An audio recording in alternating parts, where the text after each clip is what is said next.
Hello, ladies and gentlemen. Welcome back to another podcast with your hosts. I am Aeon Wraith. And I am Red Shadow. Thanks for joining us. Let's hope we have another. I know we're starting a little bit late here today, but that's just kind of due to some weather problems and work and stuff like that. But I hope we have a good talk today. I think we will. Uh, Shadow, do you want to go ahead and bring up kind of what we're going to talk about today? So last week we talked about some anime and some coalitions between anime, light novels, and manga. And right near the end, we got to talking about some stuff. And so this week on the podcast, we are going to kind of get into kind of society's ideas and different takes on apocalypse prep. That's a topic that I see on the internet quite often. And it was something that was Hmm. really popular when we were in high school. Was what would you do to prep for an apocalypse? The major one obviously being zombies. What would you do for a zombie apocalypse? But that is not the only type of apocalypse. There are many other types. Post-apocalyptic worlds and settings. And today we're just going to kind of talk about different things that you could do to prep for different scenarios. So, of course, one thing that you kind of have to have, regardless of the apocalyptic setting, you have to have, your basic survival skills. You have to be Hmm. able to find food and water and stuff like that. So if you're into any sort of like actual apocalypse prepping, uh, definitely I would recommend going and trying to pick up some survival skills. There's classes or, stuff online that you can read. But without those, surviving an apocalypse is going to be very, very hard just because you won't have any of the like modern amenities that you are used to. Correct. So is there a particular apocalypse you want to start with? You had mentioned a zombie apocalypse. Did you want to start with like that one, or do you want to start I with? mean, I say we start with the most basic of basic. Just a normal apocalyptic end that would be like not necessarily like I'm not exactly sure what exact event would bring about a minor apocalypse. I mean, you've got multiples. You've got the zombie. You've got like the nuclear fallout type of scenario. But like for a basic apocalypse, like you said just a second ago, you're not going to have your basic amenities. You're not going to have running water in a because you'll have water even in a small apocalypse. You're going to have water for a little while, but if nobody's working anymore, depending on what kind of apocalypse it is, excuse me, say it's some kind of crazy plague or crazy famine or something like that, like you're gonna have running water for a little while because the system is not maintained by man 24/7, right? So it would last for a little while before it would start to break down, depending on who was available, whether they could get people to work, stuff like that. So, but you need to prepare for the eventuality where you don't have water. Um, I know we're going to talk about apocalypses, but real quick, I want to cover something that's even more basic than that. Take for example where we live, and even a better example, places like Texas. I know it's kind of controversial right now, but Texas had a lot of winter weather Mhm. over the past couple of weeks. And there are so many people down there without water, without power, without, food because they were simply not prepared for it. And I understand that it doesn't snow down there very often. But with Mother Nature, you should always be prepared for the worst possible outcomes. A lot of people in Texas did not have any kind of insulation on their pipes, on their plumbing. I've seen lots of pictures on the internet and seen lots of stuff on, different news sites where the water pipes have frozen and busted because they didn't just have the simplest of protections. You Mhm. know, those things, it's the little things, the little things in prep like that can really save, your life. Definitely. So yeah, for any apocalypse, really, you definitely need to be prepared for weather. Right, Just in general, I mean, try and be prepared for the worst weather possible. I mean, obviously, you know, try and go someplace where the weather's not as extreme. Like, I would say, don't be on the ocean, or not on the ocean, but near the ocean, just in case of like hurricanes, because that kind of stuff will continue long after humans have stopped being a culture, because that is right, just weather and how our planet works. right. And so you will always have hurricanes, you'll always have typhoons or monsoons. And so, I mean, step one in any apocalypse is you have to be a place that you can be safe. Right. And weather can be unpredictable, but it can also it does work in a pattern. Like, that, for example, if you are up in like Alberta, um, Canada, you're not gonna get terribly many heat waves. I mean, you might, but they're restricted to a very particular time of the year. Right. It's same thing, like, yeah, Texas almost never gets, this kind of winter storm. It's possible, but it doesn't usually happen. But you still want to try and prepare for the worst scenario anyway. Hmm. Yeah. So Another thing. Oh, go ahead. I was just say, definitely, I would say the number one um, thing you need in any sort of apocalypse situation is water. I mean, well, you need water, you need shelter, but water is very, very important, in that life cannot be sustained without water. Right. So I've seen a lot of these different you know preppers talking about their plans and stuff about, well, they're gonna have this mountain fortress and stuff like that, and sometimes that's just not possible without access to water, because you might be able to The. survive for a little bit on what you have, Hmm. but you need access to water. And that's why typically throughout the entirety of human history, we have mostly had our large civilizations start near a source of water, whether it's a river Hmm. or a lake and stuff like that. Right. What were you going to say earlier? One of the things that I was gonna say, one of the things that I would say is you said starting it on a mountain. A lot of people that I hear that start their apocalypse, and you hear this a lot in zombie prep, right? Hmm. Um, there's a difference between planning and prepping, right? Hmm. And having this fantasy in your head of what it would be like in that situation. A lot of people don't think they think they've seen these zombie movies and they've seen all this stuff like that, and they're like, oh yeah, I know how to prep. All I need is a lot of guns and a place with no people. Okay, and that's okay, but say you're on a mountain, you have guns, and there's no people there. Okay, well, zombies aren't the only thing that can kill you in a zombie apocalypse. Hmm. You know, if you can't get to a hospital for first aid, right, you can die of sepsis, or you could get an infected wound and die from that. You Hmm. could die from lack of water, lack of nutrition, stuff like that. So not only would shelter and water be really high up on the list of things that you need, but I think first aid or the knowledge of it Hmm. is very important. And that is very important not only in a post apocalyptic situation, but also in everyday life. There's a lot of people that don't know the basics of giving mouth to mouth, giving doing chest compressions and doing basic first aid, basic CPR, Hmm. and stuff like that. There's a lot of people that don't know how to do that. Right. Um, and And those things are very they're very crucial to survival in a post-apocalyptic world. Do you need to be a doctor?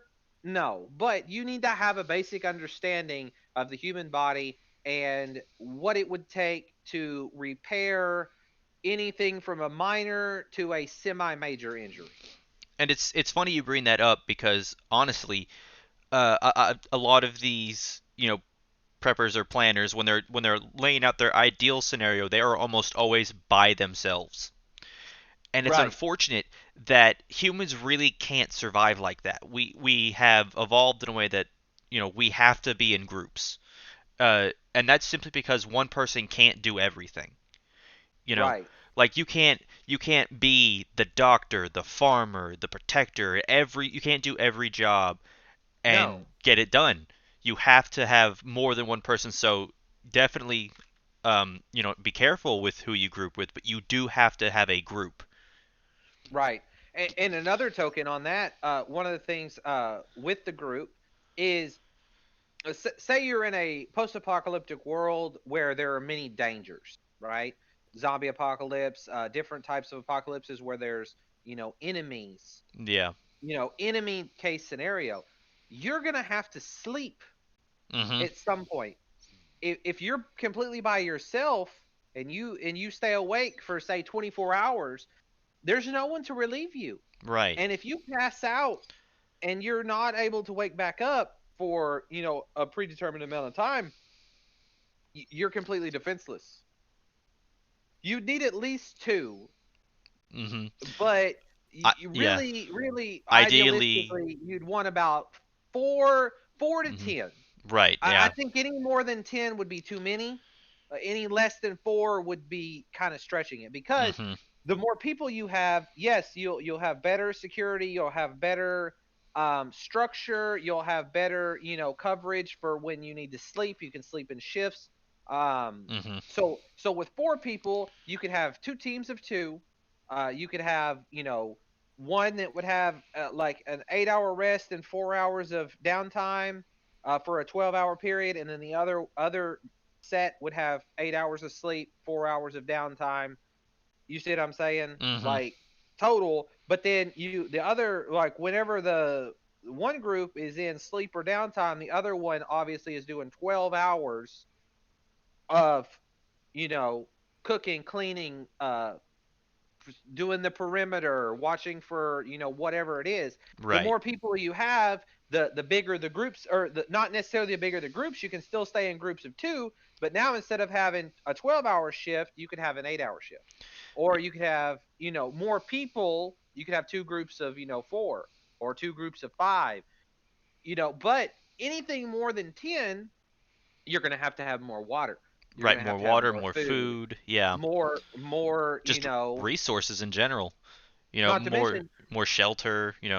more shelter. Your place that you're staying has to occupy the amount of people that you have. Mhm. You know. Did you And have another point? well, yeah, so like you'd brought up like different types of apocalypse with enemies, and so like Mm-hmm. this kind of covers like your zombie apocalypse, your nuclear fallout with radiated enemies, Mm-hmm. kind of thing. And one thing that you kind of have to keep in mind in that kind of situation is that often it's best to try and get out without a fight at all.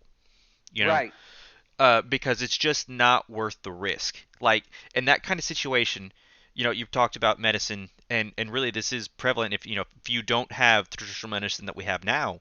If you break your leg, there's a high chance it could get infected. Without antibiotics or other medicine.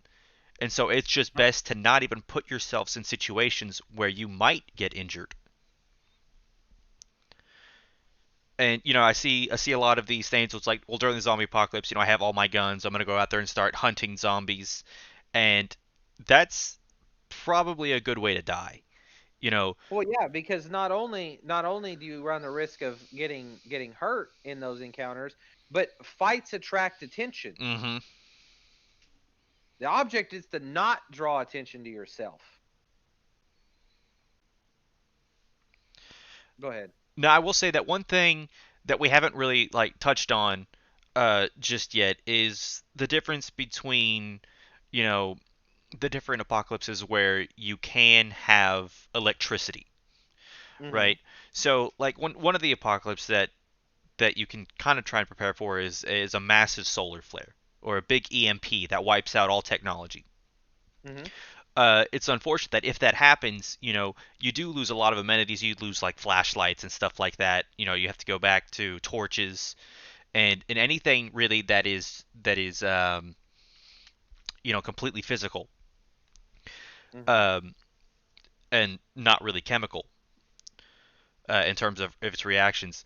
But if we're lucky enough, lucky enough during an apocalypse to have Right, right. electricity, there are certain steps you can take to try and alleviate some of the burden on you or your group. Hmm. We were talking about how much water you need and how much food you need, and with electricity, it is a bit easier. Well, I'd say a bit. It's probably a lot easier, really, to have clean water in that Hmm. situation because, you know, if you're in an area where you don't, well, even if you're in an area where you have a basin of water, you really want to make sure that water is clean. And so I would recommend, no matter, where or when, always boil your water. Hmm. And it's just easier to do that if you have, electricity because, you can see our modern day stoves, right? You just have power and it creates that heat where you don't need the fuel that you would need if you were to say have a wood burning stove. Hmm. And electricity can be generated in various different ways, right? You don't necessarily have to have those big power plants. You could, No. this is a project that high school kids sometimes do where they hook up a bicycle to like a series of lights and they generate power with the bicycle. Hmm. And so it's kind of unfortunate, but to be prepared for an apocalypse, you really have to look into everything humans have done. That's engineering, physics, medicine, but that's why it's good to have a group because you can have people who are focused in different areas. Hmm. Um, but one of the things, that we've seen in some different things, like The Last of Us, for example, they go and they set up like, or his brother sets up like a little town next to a dam because the dam does two things. I think they're actually at Hoover Dam. They have access to a consistent access to water, and the dam, of course, was built to generate electricity. Hmm. And so, dependent upon where you're at, of course, you can develop electricity different ways. If you're in somewhere like the Midwest and here in America, you have a lot of wind in that area, so you could do, that kind of energy. But this gets much harder, I would say, if you are in a place that's heavily wooded or heavily mountainous. So, um, if you kind of think of just like mountains and forests in general, it becomes much harder to have some of those consistent forms of electricity. Uh, like you can't really get consistent light because you have shade. You can't get consistent water most of the time, or water flow or wind. So I would say, try and think of ways to use electricity as efficiently as possible and only on certain jobs. I mean, that's the thing. Like, you'd have to think of it as electricity as a tool rather than, the utility we've come to understand it as. It's not there to make your life comfortable. It's there to allow you to do jobs you would not otherwise be able to do. Right. So, I definitely will say that most of what we or anyone has seen in terms of apocalypse preparedness in movies or films, or those are the same thing, but or books, most of that is fictitious, Right. and do not think that you can just go out and do exactly what they do and it will work for you. Um, Remember, you got to limber up. yeah, limber up. But even then, like those kind of movies, like they say that that in Zombieland they go and they stay in like a mansion in the Beverly Hills, or Hmm. they're even driving on the road. Right. But look at how many things can happen to a vehicle to cause it to break down. And unless you're a mechanic, you're not going to know how to fix those most of the time.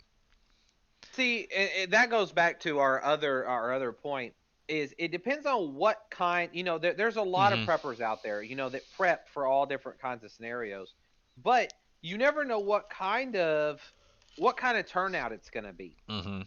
One of the crazy things, you brought up Zombieland, so I'll use a couple examples from that movie is when they were driving on the interstate, right? There was no people on the Right. interstate, because most of the quote unquote zombies in that movie were had migrated and moved to and around towns, Mhm. right? Because that's where the people were more likely to be, was around the towns. Now, I'm not saying that there wasn't any in the woods or in the forest or anything like that, but there wasn't a ton of them on the interstate. There may Mhm. have been one or two, but if your vehicle were to break down, you might not necessarily have to fix it. There are other vehicles that are Mhm. broke down or parked or whatever. You might be able to find a different one. Or, if you do have the mechanical know how, maybe you could fix it. If Mhm. it's not something complicated, or if you had somebody in your group that was mechanically inclined. Mhm. And, that goes back to another point that you brought up earlier is if you had multiple people, three or four, five people, you could have different diversities. You could have different areas of quote unquote expertise. You might have one that's really good at, you know, medical and being, medic. You got one that might be better at hunting for food.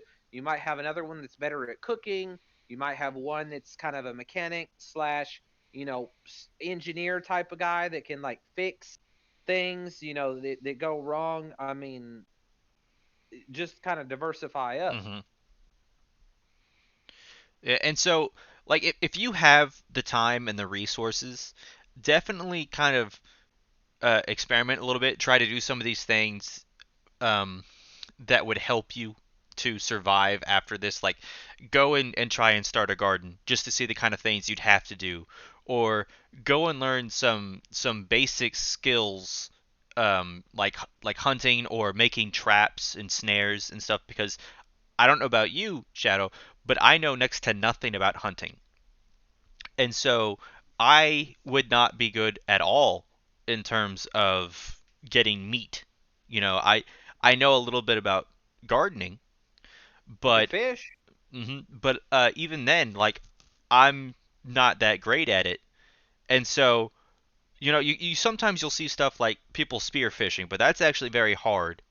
Hmm. One, because you have to know where the fish will gather, and two, and this also just is a general thing in life, you have to know what's edible. Because we had talked about on the podcast, a few weeks ago now, the puffer fish, right? And so that's something that is edible but is potentially poisonous. Hmm. And there's a lot of other creatures out there that are, they developed in a way that they are poisonous to other creatures to try and survive. Right. And so you have to know what what food options, what animals and plants are actually edible, because there's actually quite a bit that's not. And so yeah, I would recommend, if you have the time and resources, going to learn about one, your local area, what's edible, what is roaming around the area, and two, just try and learn some basic survival things like building a shelter or um, building a fire, even like just going out and finding wood and making a campfire. You've seen in movies a lot where you have the one dad that tries to do the rubbing the two sticks together to make a fire and Hmm. he can't do it. And it's funny because when I hear from people who are experienced in that particular technique, they prefer that over like a lighter or flint. Hmm. But you just have to It learn can how it to can do be it. faster. I've done it. Flint and steel can be easier if you have good tinder. Mhm. If you have good dry little tinder balls that you've made, there's different ways to make them. Um, like you can make them out of real dry pine, or not pine needles, but the little like the shavings, like the pine shavings. You can make them out of those. Like Mhm. there's lots of different ways that you can make tinder. But what a lot of people don't take into consideration is unless you have a stable wood supply in a tinder box or something Mhm. where you can keep tinder, if it was ever to rain and you don't have that, well, now you're not going to be able to make a fire Right. until things dry out. Right. Mhm. But if you have dry wood stored and you have, access to easy tinder, a lot of campers and a lot of backpackers and stuff like that, not only will they carry waterproof matches in their backpacks, but the good ones will also carry like a small tinder box, which will just have little pieces of stuff that they can burn, Mhm. you know, and that can be anything. My my old Cub Scout master, back whenever I was real young, he carried like an Altoids tin, and all it had was like shredded up little pieces of newspaper that he would use as tinder to start fires Mm. if he didn't have anything else, Mhm. because it catches fire real quick. Mhm. I've seen people start fires with paper towels. Take a couple paper towels, tear them up, put some sticks around them, light the paper towels on fire. The paper towels burn really easily, and it's able to catch the sticks on fire. Right. And of course, the you brought up like the kind of the Altoid can. Another thing you do need to keep in mind is sort of storage.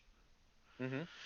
Um, so I I'm gonna bring up a YouTube channel that I wouldn't say that this is a perfect representation of how to survive, but I think it brings up interesting techniques from our past that humans developed in order to survive, and that is primitive technology.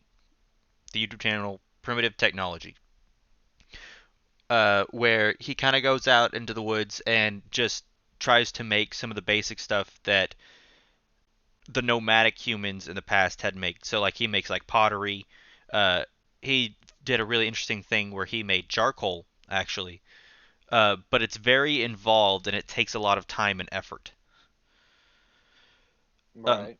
but I mean, even then, don't use just a single source to try and learn how to survive because that's also what he's doing in that YouTube series is dependent upon where he is at. You can't do that everywhere. Right. Because you had brought up, rain and how that can definitely make it hard to start a fire. And there are Where there is no rain. some areas where there is no rain, and some areas where it just rains constantly. Hmm. I believe Seattle, Washington is one of those places where it's quite frequently raining. Yeah, Washington. Well, from what I hear, I've never visited there, but from what I hear, Washington, just all of Washington State, is pretty rainy. hmm So we kind of talked a little bit so far just about like what to kind of do, or what you can do to try and prepare for the apocalypse. But another thing that we haven't really touched on, I mean, we've said it like a little bit, we haven't really called it out, is it's another form of prepping. It's getting materials together before you Hmm. ever need them. Right. That's going and getting things like desalinization tablets or sanitation stuff. Hmm.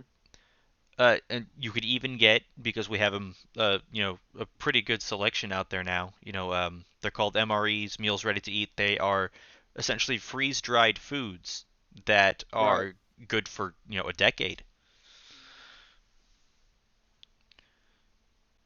And other tools you might need, because while it's probably possible to make any kind of tool you need, I mean within reason, of course, using Within reason.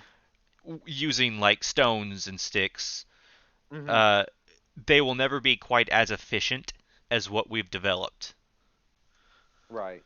Well, I mean, unless you're like a master craftsman. Hmm. I mean, if you've got one of those in your party, I mean, you'll be better off, I guess. But not everybody has access to a master craftsman. So Hmm. yes, you are correct. And and as you said before, it also really depends on what type of post-apocalyptic world. And also, I mean, you're going to have access to a lot of these things depending on what type of scenario you're left with. You're going to have access to some of these things for years before it's, especially if you have access to like towns or Hmm. cities or anything like that, and you can kind of venture in and then venture back out to relative safety. Like, you might be able to get your hands on, not only like you'll have your prep stash, obviously, but you might be able to get your hands on other things that are not necessarily in your prep stash from these towns and cities, Hmm. especially if there's not very many survivors. Like, even you talked about like freeze dried foods. There's Hmm. also like the MRE type meals that those have shelf lives for like decades. They're not the greatest in the world. I've had some MREs. They're but I mean that it is food. Yeah, their purpose is Food. not to taste great. Its purpose is to give you sustenance. Right, right. And so like, but even canned goods, most canned goods are good for a year or two. And they're depending on the amount of people that survived any type of scenario like this, there are going to still be grocery stores that have food in Hmm. them, and it's going to be good for a relative period of time. Right. Especially because well, and it'll probably be if you're unlucky, it'll be one of the first things in this, in an area that all the survivors go and just kind of blitz through. Mm, But definitely stores have a lot of dried foods like beans, right, or right. rice that is Beans very and shelf rice. stable. Um, and even some places, like if you have a hardware store nearby or a home improvement store, Mm, you can have access to things that can make it much easier to survive. Like if you have access to seeds or something at a home improvement store or a lawn place, mm, because sometimes that could be very hard, right, to go and find a fruit that you can eat or a crop that you can eat and to try to right. propagate it and make a self-sustainable, little farm. That could be very hard if you don't know what you're doing in Hmm. terms of actually how to get the seeds and to make them sprout the correct way. For example, it's kind of odd. So potatoes and sweet potatoes have I mean, they have like the same name, but they're actually very different. Um, and actually, sweet potatoes you can't just plant in the ground. What you have to do with sweet potatoes is you have to kind of like create what's called a slip, where you cut the sweet potato around the eyes and then you put it in a wet paper towel until the plant forms, and then after you have the plant, you bury it. But if you try and do that, beforehand, it just won't grow. You know, it's just one of those things. Yeah. And so, it's definitely good to have access. Maybe like, and that could be another thing you prep for. Not necessarily like hardcore prepping, but like just have a few things around in a safe place that you can get to quickly if you need them. Hmm. Because potatoes definitely, are a great source of nutrition. Right. Um, Unfortunately, rice and wheat, while they're great forms of nutrition, they're not really efficient in terms of growing. You Right. you need to grow a lot of rice and a lot of wheat to make just a single meal. Right. But potatoes are great. Most root vegetables are definitely great. Carrots, beets. Well, see, things like rice and wheat and grains and stuff like those. they have good storage life. So you could Mhm. bulk up on those before and kind of store them, because as long as they're free, as long as they're stored in a safe place away from bugs and other kind Mhm. of you know like moisture and stuff like that, as long as it's kind of in a cool, dry environment, it's gonna store. So you could bulk up on that at the beginning, and then like my mom is not a doomsday prepper by any means, Mhm. but she does like to grow like vegetables and different stuff in her garden, fruits and vegetables, stuff like that, stuff that'll grow here where we live. Right. um, and so she keeps a lot of seeds in her freezer because it keeps them dry, and it keeps them from like going bad. And so like sometimes she'll put seeds and leave them in the freezer for 4, 5, 6 years, and then just Mhm. pull them out, thaw them out, and then plant them, and they'll grow. Mhm. Yeah, Like the as long as the seeds are concerned, it's just been a very long winter. I mean, and she's grown all kinds of stuff. She's grown watermelons. She's grown, like tomato plants. I don't know that she's ever even tried to grow like potatoes or anything, but she's grown like uh, okra and Mm. like different like cauliflower. She's grown that. She's grown lettuce, or was it lettuce or cabbage? I think it was cabbage. I think it was cabbages that she I will grew. say that I did not have much success with broccoli just because that where we live it got a little too hot. The cauliflower grew great. I don't think she was able ever. I don't think she ever was able to grow broccoli here either. But Mm. the cauliflower came in really nice. Although it's been a few years since she grew any cauliflower, Mhm. but I remember it coming in very nice, and it was actually really good because I like cauliflower. Mhm. Yeah, because I was disappointed because I tried to grow broccoli last year and Hmm. it just did not taste very good. And that just happened because it got way too hot for the broccoli here, and it developed some stuff in there that we'd rather not to have. Right. Um. We used to have my grandfather planted a pear tree. It not the place where he retired to, but the house that he lived in for many many years. He lived there for probably, I'd say, about 35, 40 years. And when he first moved in, he planted a I think it was a, I don't know that it was not a baby.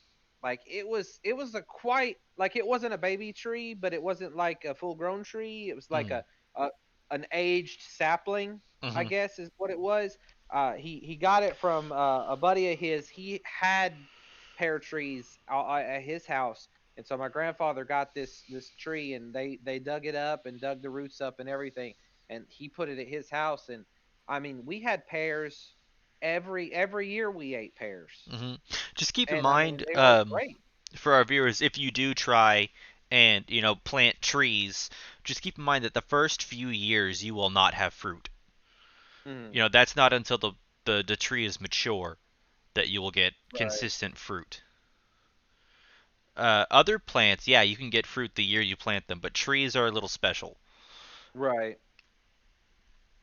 Usually it's about 3 to 5 years before you'll get any fruit. And so that's one thing Chad was talking about. His grandfather had had a tree, or had gotten a tree that was right before kind of its fruiting stage. I think it took, I think it I think it took it about 2 years Mm. from the time he planted it until the first year we had pears. Of course, I was not alive then. Mhm. So I mean, it wasn't like I had pears before they had pears. He planted it, and I think it was about 2 years from the time he planted it until the time he was able to get enough pears to actually matter. Mhm. You know, but then every year after that, I mean, it was like every year he had pears. It's unfortunate. I had tried to grow a fig tree, Uh huh. um, and not this past year, but the year before, we had started to see fruit.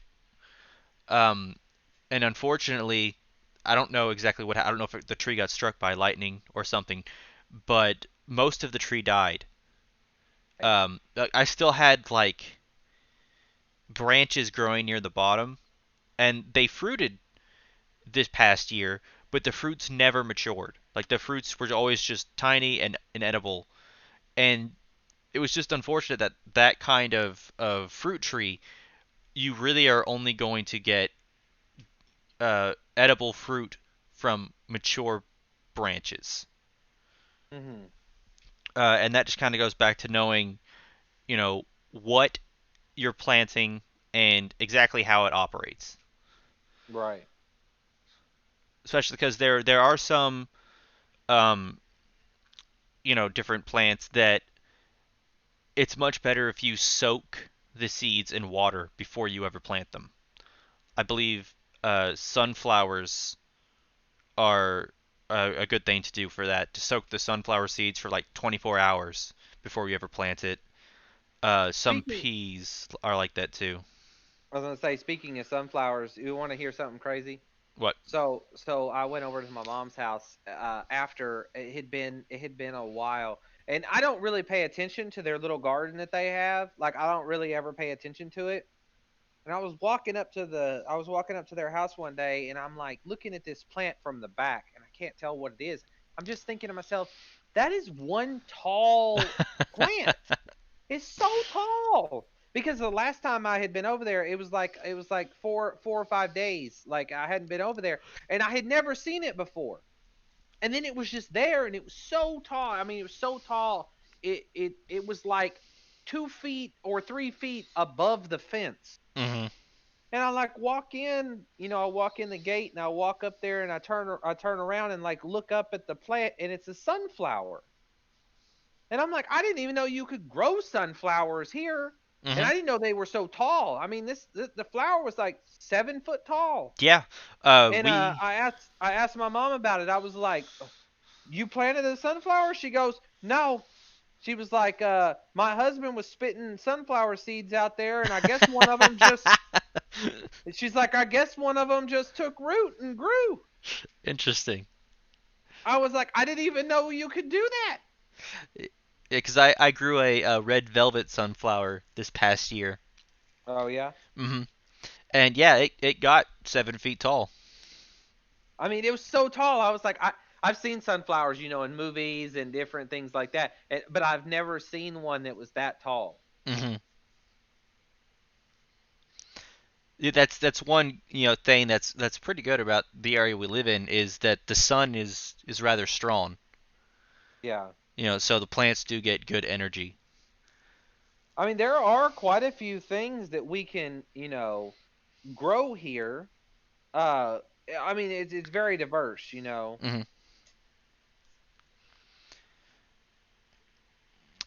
Yeah, but like, yeah, there are certain things that definitely grow better than others. Um, Something I planted last year that I am not gonna plant this year or ever again is called a Kiwano melon, Oh yeah, or it's like I've a never heard of horned that. melon. It's Oh yeah. it's a fruit from Africa where it's like a type of cucumber, but it's Mhm. very spiky. Um, and I'll tell you what, that plant did great here. Did It took over my entire garden. it? And like I had like you can buy some of these from like Kroger or other food stores, but and they're like I don't know, $2 or $3 per fruit, and I had about 20, 25 of them. Right. But I'll tell you what, they don't taste bad, but they're really kind of weird to eat Oh yeah. because when you cut them open, each seed is kind of like encapsulated in a gel. Uh, Uh huh. and that's the inside of the fruit. There's not much else. It's just like the gel around all the seeds. And so it was great for like I'd say like water content, and I think that's why it was doing good in Africa. That's why they had propagated it a lot was because it was good for water. Mhm. But one of the things about it is not only is the fruit spiky, the entire plant is spiky. And I don't know when the last time you've gone and touched like tiny cactuses, but you'll feel those pricks for days Never because it'll done. just. I've never done cactuses, but what is it?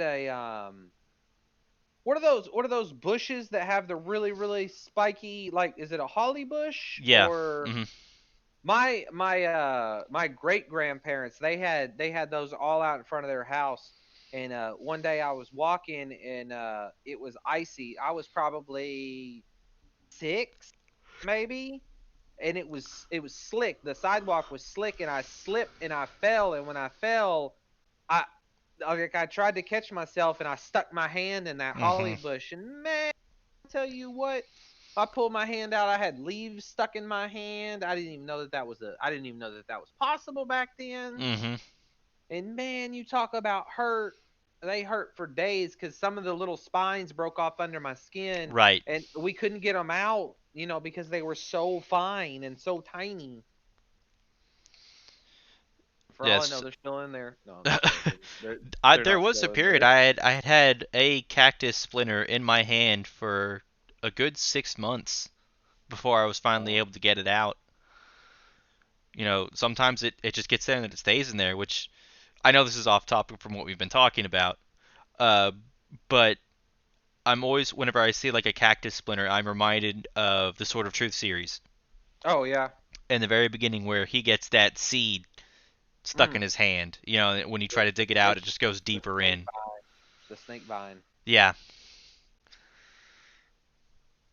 I know that's Mm. off topic, but usually I mean, we'll come back to that every time.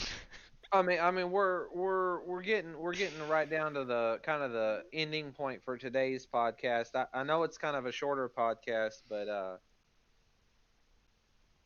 yeah, work last night was rough, and I got to go back again tonight. And so, did you have? I know we covered a lot of stuff, but we didn't get really in depth on anything. It was more of a general overview Hmm. of things. But just to recap real quick, some of the things that are very necessity wise. Some things are shelter, water, first aid, and like a general goods supply. But just keep in mind that there's a difference between prepping and fantasizing. Hmm. So, real prep is in the details, learning, different skills, making sure that you have a stable storage of some type of dry good. Um, and a large part of it is depending. I mean, it would have to be a very major apocalypse for us to go back to the quote unquote Stone Age. Right. Like Well, it would have to be because crazy. you have to keep in But mind that there's even with these apocalypse, mm, situations, it's not going to be very often where you have like one or two people for 50 miles, right? I mean, you there's can have 7 billion humans on the planet. right. You can have the most drug out, meticulized plan for a series of events, and something will happen that you did not plan for. Hmm. That's something that has been repeated throughout my life and throughout other people's lives. You know, like it doesn't matter how well prepared you are for something, there is always something that can go wrong and that you're not prepared for it, and it's going to catch you off guard. Hmm. But if you keep a calm mind and you focus on the very basics of basic, even if you get thrown a curveball, you'll still be able to fall back on those basics. Hmm. Yeah, just basic. Yeah, for any apocalypse, definitely learn basic survival skills. Yeah, You and know, and even if we don't have an apocalypse, those basic survival skills will be immensely useful. just think about it. If outside of apocalypses, basic survival skills can help you. Say you get a blizzard. We were talking about Texas in the snow. Say you get a blizzard and you get trapped on the side of the road. Well, if you keep calm and know some basic survival stuff, you're not gonna freeze to death and die in your car. Hmm. You know, um, I'm not gonna say it'd be super easy, but like if you know basic survival skills and stuff like that. Another thing is keep a first aid kit in your car. Hmm. I think you have one in yours, don't you? Yes.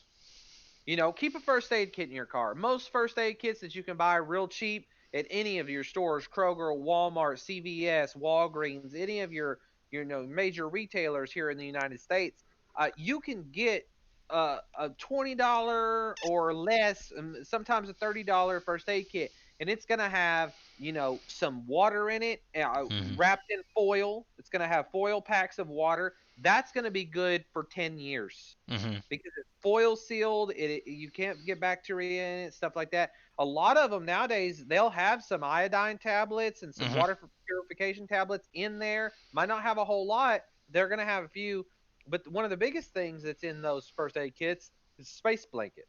Mhm. It's real thin, kind of a reflective material blanket, but they're very good at insulating and keeping in body heat. Mhm. Um, my dad was a first responder for the fire department for years, and there was actually a man about 10 years ago when we had that ice storm. There was actually a man who survived trapped in his car for 6 days because he had a first aid kit, and Mhm. that's a true story. Like he had a first aid kit, and he was able to. I guess he was able to use that in the water. He was severely dehydrated when they got him out of his car, Right. um, but he was able to drink the little bit of water that he had and stay wrapped up in that space blanket until he was rescued. Mhm. And so, little things like that, that's a small little thing. You could go out and buy one of those today and put it in your car. Buy one for your house. You never know whenever you're going to need a little bit of a first aid. Everybody keeps like, your basic necessities like band-aids and, like, antibiotic creams and stuff like that to put on, cuts and scrapes and stuff like that. But Mhm. not a whole lot of people keep those things in their car. Right. Or like, and always keep it just my advice in your car, keep an overnight kind of bag, something that's got clothes or some kind of food in it, so that if you do get trapped out, somewhere, you have something there. Now this is it's much easier if you have like a truck to have like an emergency preparedness bag, because you just have more space. But definitely like have a first aid kit.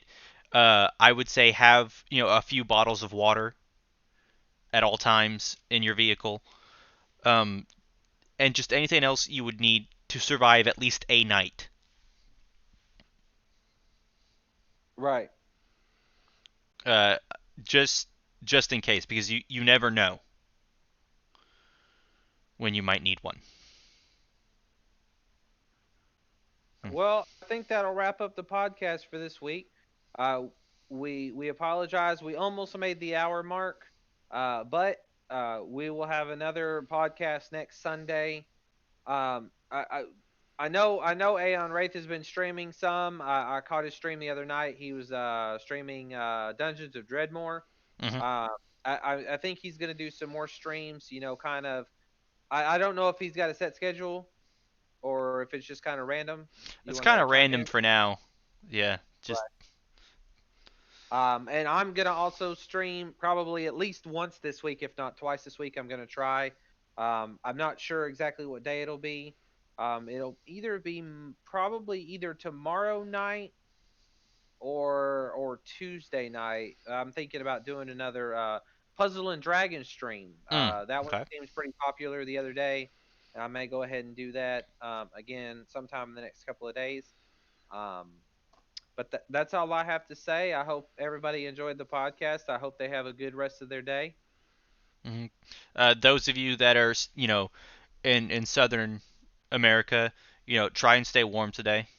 I know the winter storm is mostly passed through Texas, but it's still rather cold.